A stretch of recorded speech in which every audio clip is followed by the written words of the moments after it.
I got peace like a river in my soul.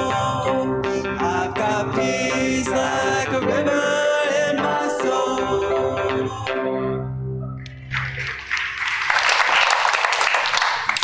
Oh, I love that. Well, this is the second Sunday in June. It is our month of imagination.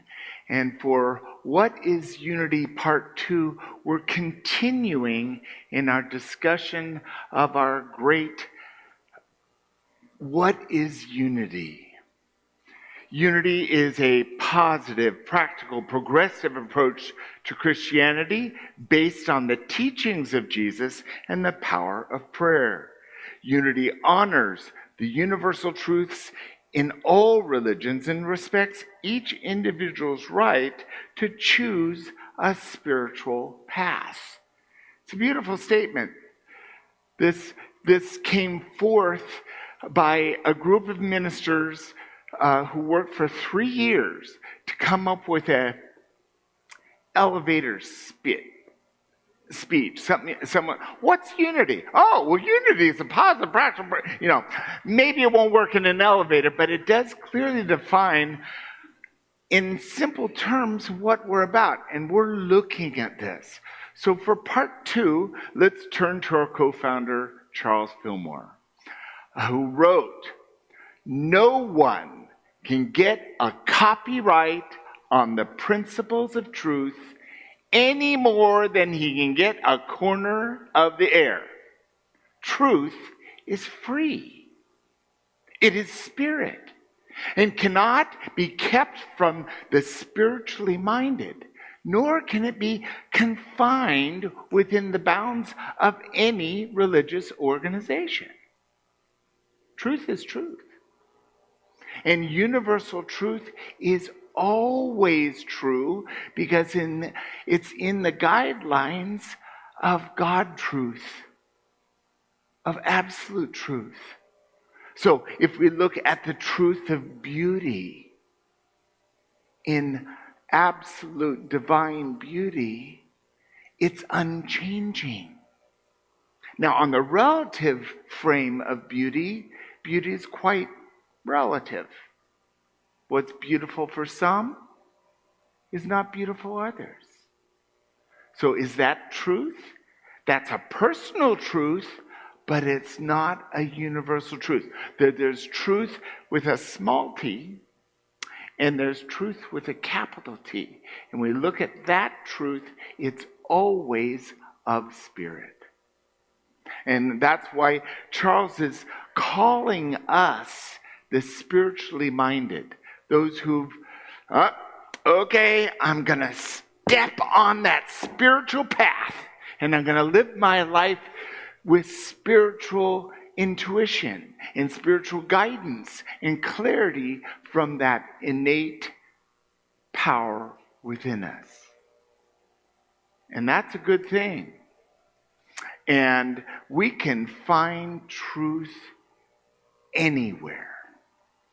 Yes, in anyone. And sometimes that highest truth comes from the most unbelievable places where we didn't quite expect we'd find it. I've often found in my life that the people who irritated me the most, the people I just had a chemical reaction to. Anyone identify? Sure. But I've found that those people have been some of my greatest teachers for truth because I've been able, when I've been clear enough, to see what in me am I reacting to. There's some aspect of me I'm not accepting that's being clearly exhibited by them. Thank you very much. Now just back away. No, that's not very spiritually minded, but it's certainly relative. Any pushed anyone away? It's like, just back up. So, what does this mean? Reverends Letty and Randolph Schmelig I couldn't find a picture of them at all. They were at Unity Clearwater. They wrote wonderful books. And they say, once you emerge as a truth student, everyone and everything becomes your teacher. For the divine teacher is eminent in each and all, calling to you and leading you to full realization. So, where have you found? Who's been a teacher for you? Anyone? Co-worker. That one. They're married. Yeah. And your son, yes. Yes, Lord. Relative? Mm-hmm. Me? Thank you. Children. Yes, Maria. Yes. We get wisdom from old places even after they've passed. Thank you. Anyone else? Your husband, yes. Keeps teaching, doesn't he? Yeah. Yeah, the gift that keeps giving. Thank you. No, really, thank you.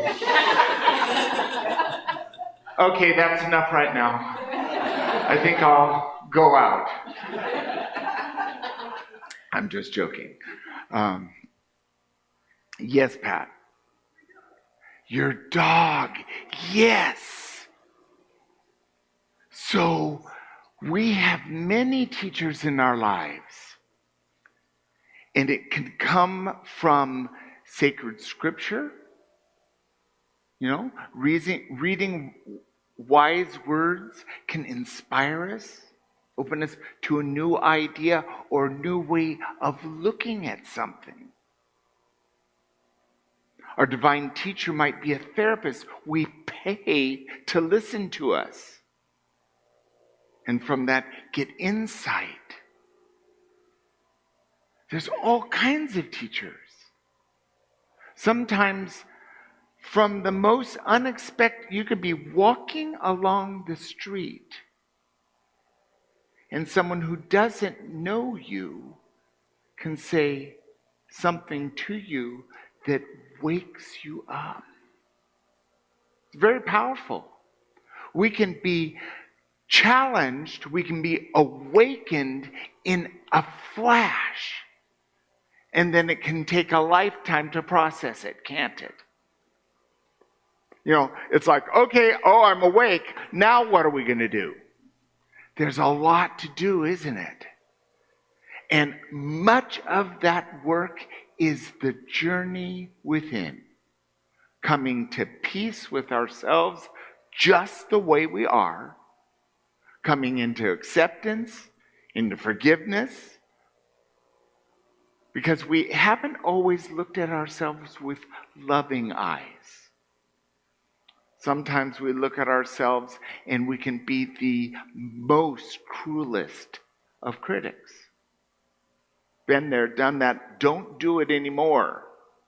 I actually fired myself from saying anything to myself that I wouldn't freely say to another person. All of a sudden, I didn't have anything to say.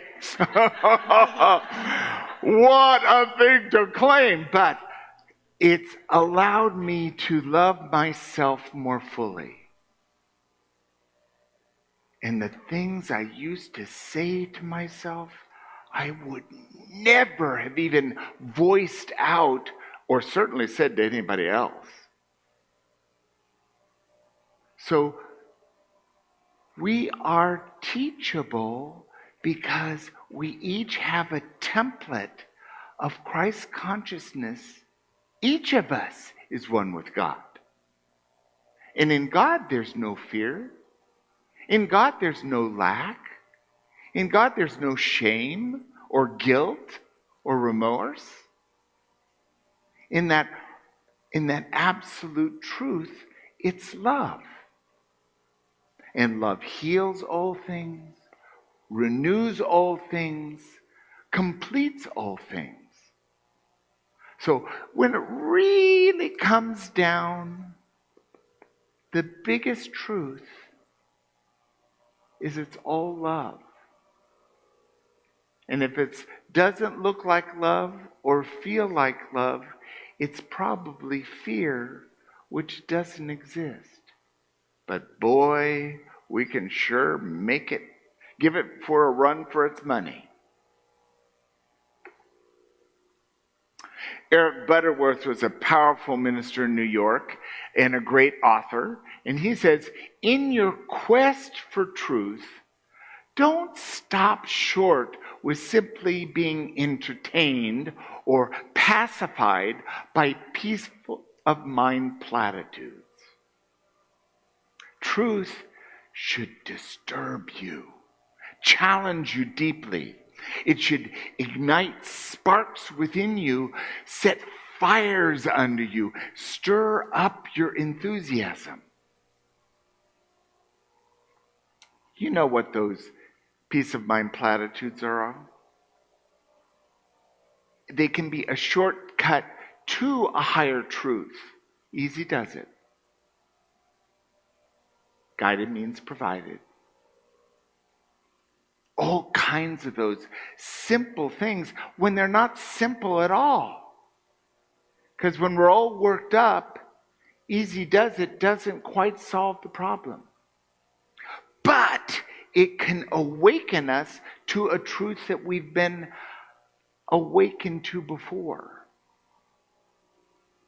I know when I experience a deep truth that shakes me, because it shakes what I've believed up until that moment. And all of a sudden I'm challenged.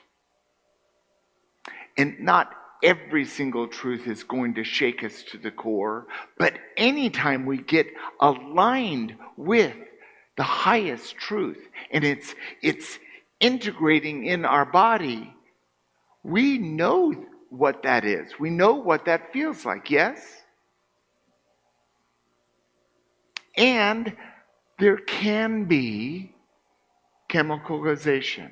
There can be a reaction to a great truth, a great aha moment where I'm really energized. Sometimes the body has to move through to let go of the things that don't align with that truth. Anyone have that experience? Yeah.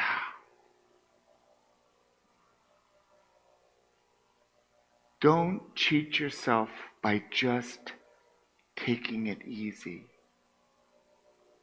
Just,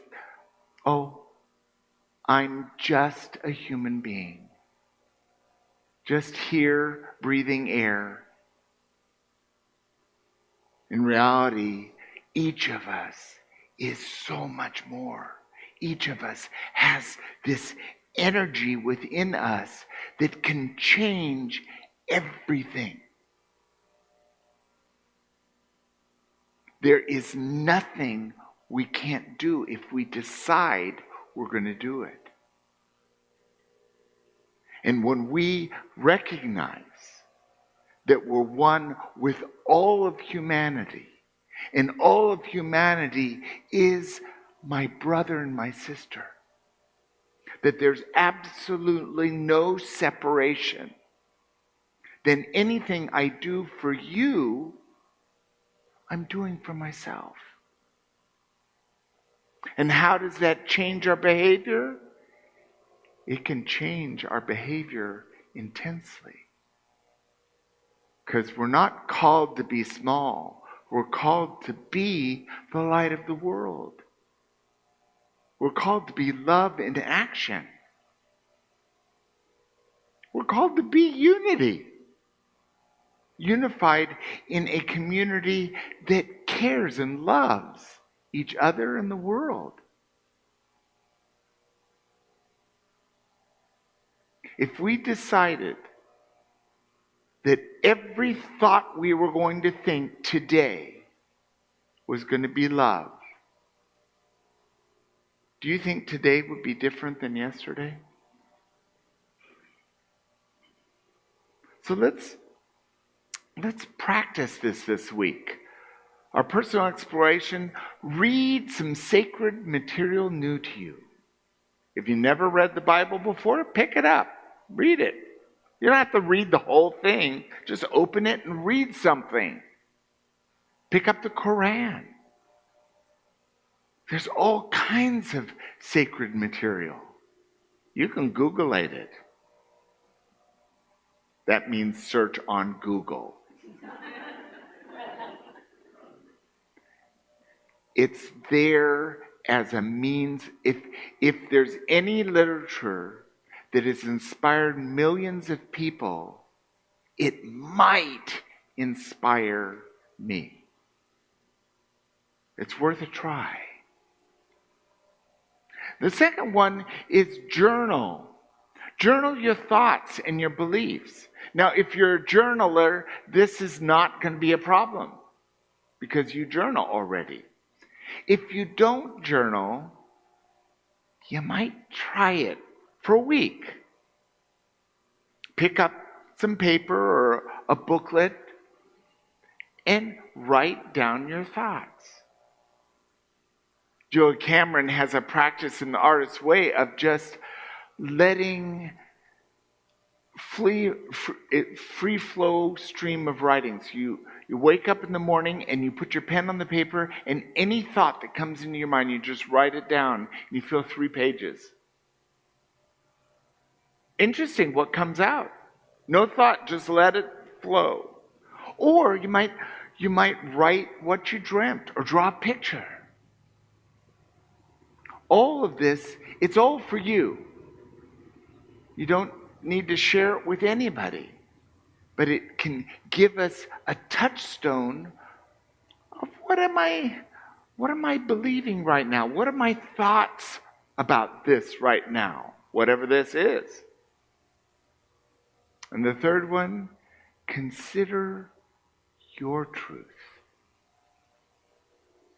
What do you value as true?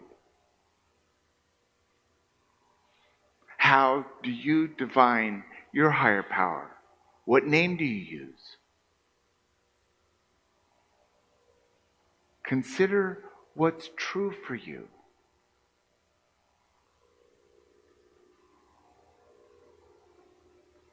We're in a powerful progressive movement that identifies our journey, but it's not so much about me as much about we. And that's why Helping Hands is working as a way of how can we help each other. And it hasn't always been people in our own community, because there's people outside of our community who've asked for help. And we help them.